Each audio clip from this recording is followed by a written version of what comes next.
Hi everybody, and welcome to the first episode of looking at leaf shutter rangefinder system cameras of the 1950s.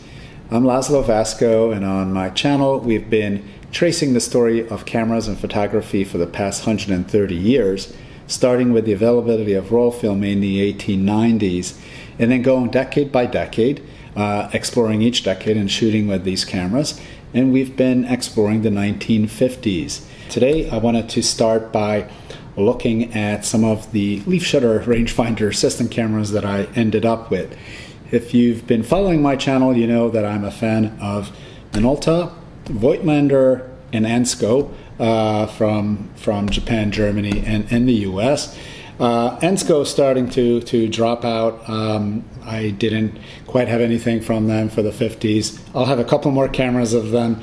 Long story short, what I have for the 50s in terms of rangefinder system cameras, meaning interchangeable lens rangefinder cameras, are the Voigtlander Prominent, the Minolta Super A, and the Olympus Ace.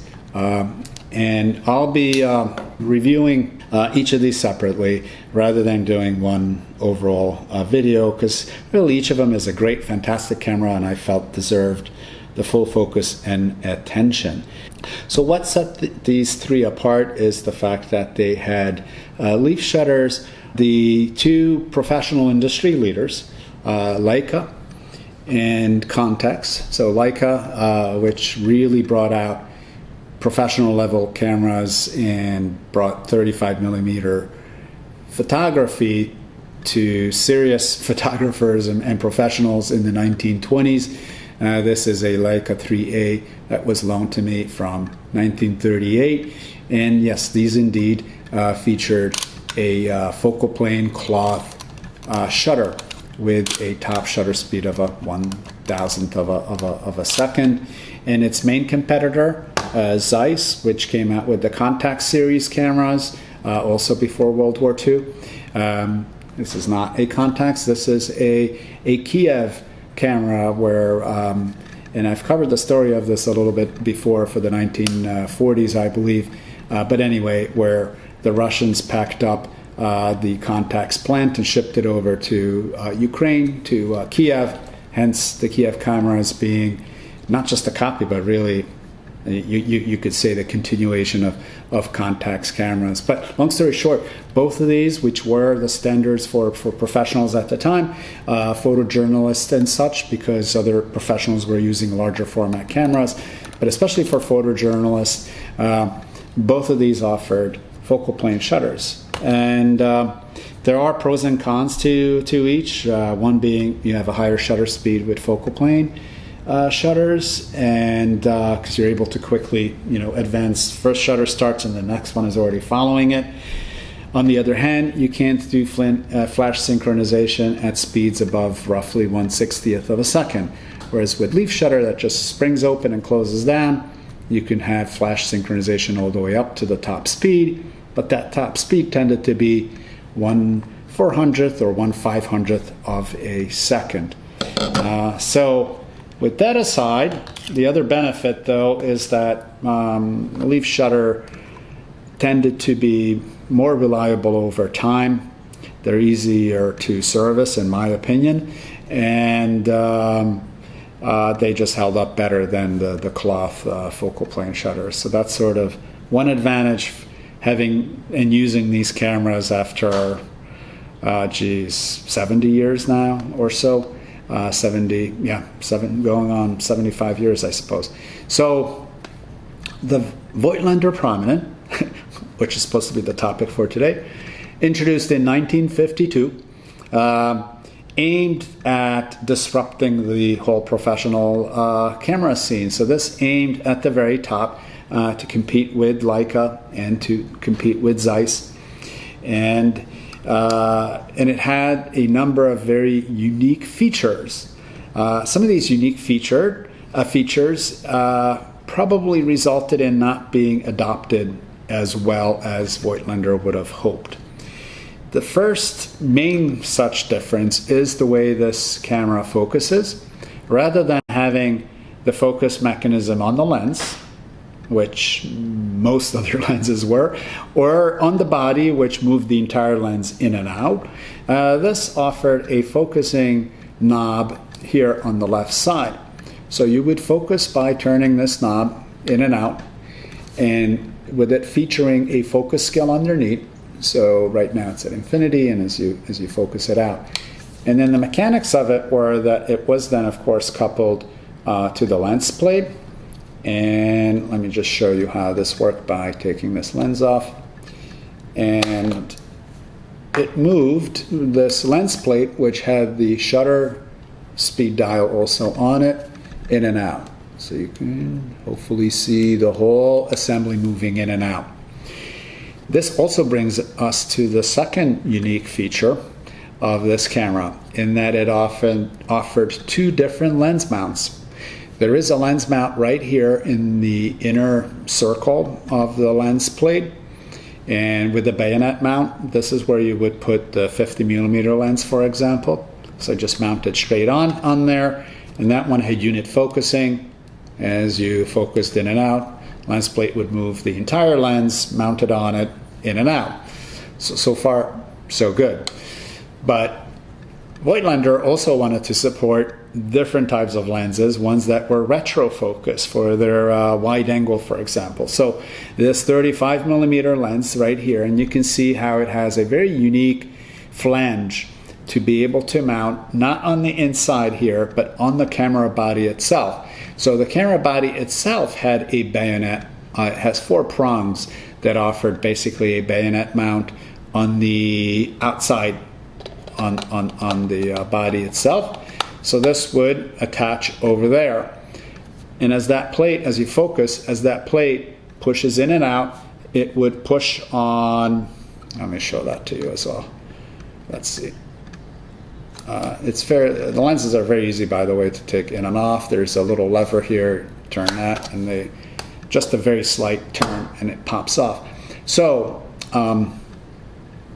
as you could see, the rear element actually sticks inside the lens mount up to the shutter, and around it is a ring. So as you press that, it would move the front part of the lens and not move the rear element, or barely move the rear element. I'm not sure if the rear element moves a little bit or not.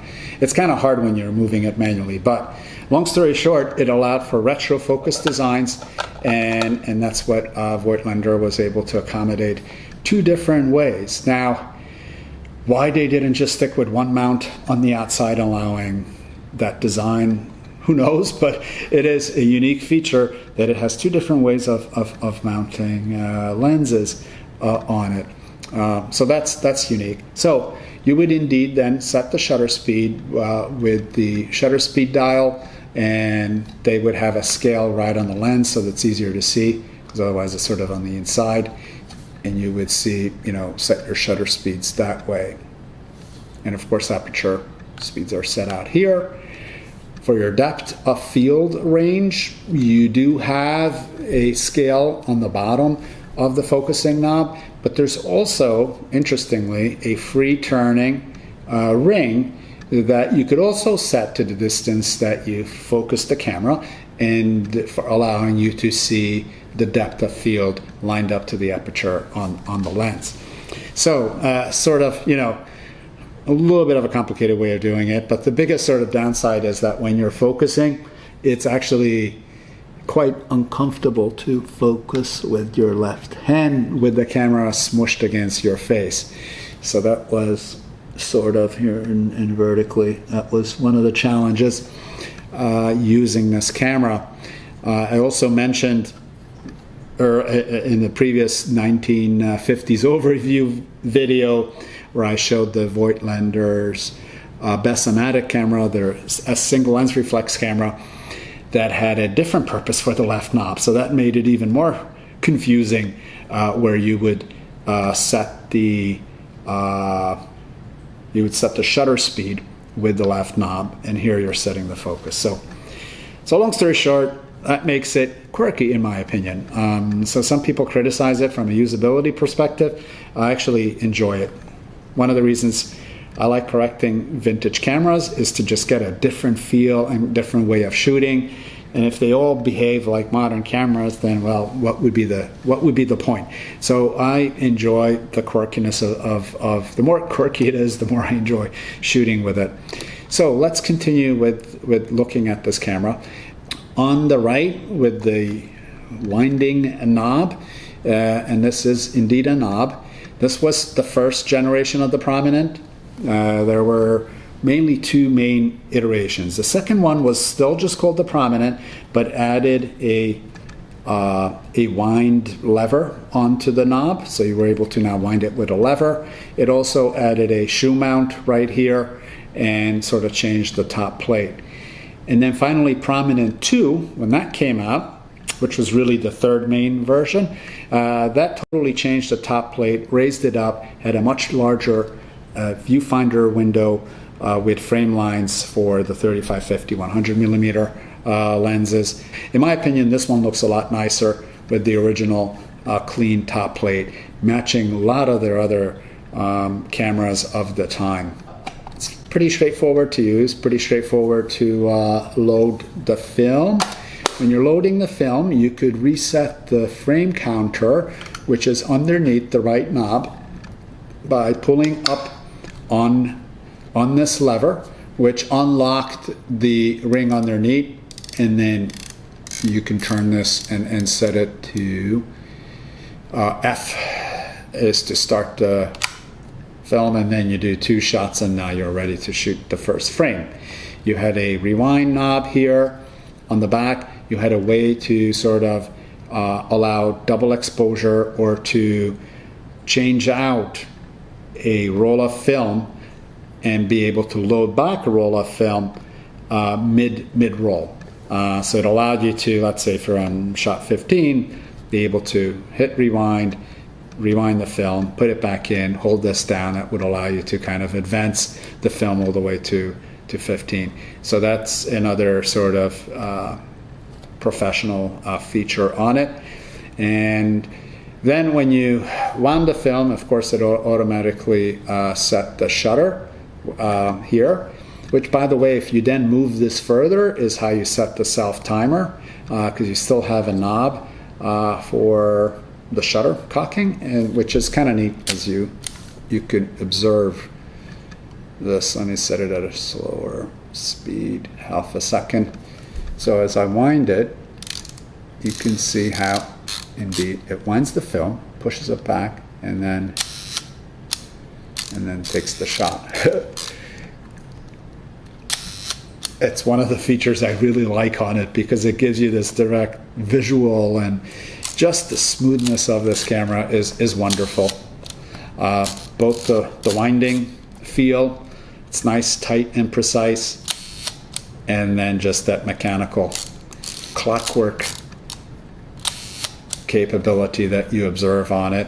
Of course, yeah, people enjoy these days shooting with all manual cameras, mechanical manual cameras, but this one kind of exposes some of that, some of those details to you, and still keeping it sort of automated. So that's one of the things I love about it.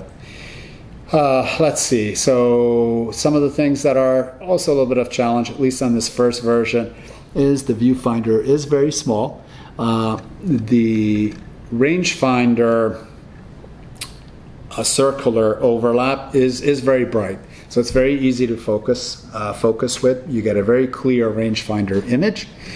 And then for the overall frame on this, to be honest, without frame lines in it, which were available on the Prominent 2, frame lines also came into play on the next iteration of it. So that one also had still a small viewfinder, but it had frame lines introduced.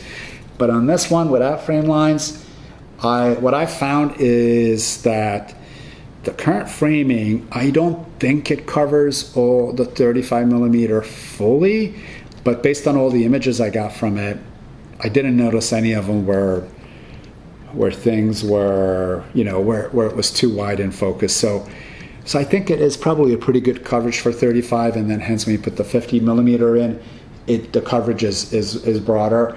The other thing, when you look into it, if you don't move your, or maybe that's another way it worked, is that when you look into it and you just look through it straight, it probably gives you a 50 millimeter view roughly. And then but if you move your eye around and look at the entire window, then that's probably roughly the 35 millimeter. Long story short, it's not going to give you precise framing no matter what, but I didn't have any issues taking images from it. Which let's take a look at some of these. So some of these were shot. Let's see, at my favorite topics are cars.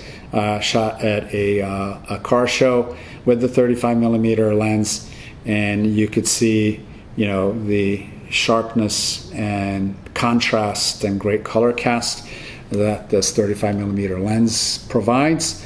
I was very pleased with these with these set of images. And then let's see.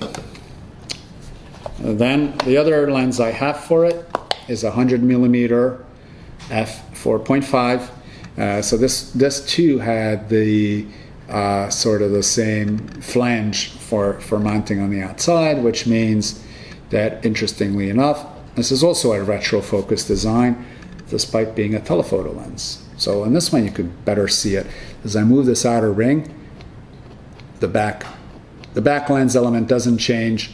The front elements, front group moves in and out. This one too, I got really nice images with.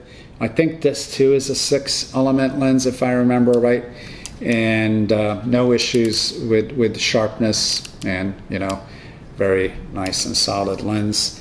If you take a look at these sort of images in a park that I've got with these, or here's sort of a comparison between the 100 millimeter and the 35 millimeter with this old vintage bike shop. First image being 100, and then with 35 millimeters taking the whole scene. And again, you could see that these, I don't know what it is, but with these older lenses, these were of course not coated. Voigtlander was known for very high quality coatings. You get a very nice high contrast scene with it, and they just for some reason have that vintage look, in addition to, of course, using film itself. So the final thing then on this, which was pretty neat. So being a system camera aimed for professionals, it had all sorts of gadgets that came with it. And this gadget is called a Telomar that mounted a single lens reflex assembly to the camera itself, in a sense turning it into a SLR camera. The way this worked was, as you could see, it mounted to that outer flange, and I'll show that in a minute. As it mounted to it, it had a little cog here on the side that then moved the shutter speed dial, and then you had a wheel here to be able to, so that moves that little cog, and that's how you would adjust your shutter speed. And as you will see, this shutter release assembly, which would push down on the shutter release for the camera, but this is what would then activate the mirror, flop the mirror up inside prior to it pushing down on the shutter release to take the image. And it also had a mirror lockup feature for when you wanted to take a self-timed image. And it came with supposedly 3 lenses. This is really the only one I can see being available, which is the 100 millimeter f5.5 Telomar. A little bit of a disappointing lens, I suppose, given that the 100 millimeter lens that the Dynaron that mounts right on the camera is f4.5, and this is f5.5. So kind of questions the purpose of it. But and in theory, it had a 150 millimeter as well, and then in a super rare 24 millimeter. So at the time, you couldn't really get lenses wider than 35 millimeter, but Voigtlander came out with a retro focus 24 millimeter lens that was huge, made in very short numbers, I checked on eBay for closed listings. I don't see any ever listed. I shouldn't say ever. Whatever eBay shows for their time frame for closed listings, there's none that showed there. So that one is super rare. That would be a super neat lens to buy.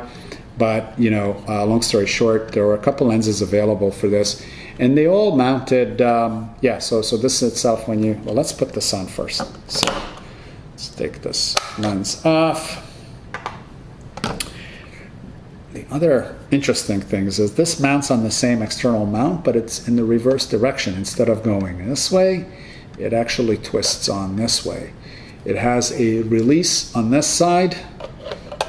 You press that in, you line it up, you make sure that it is flush with everything.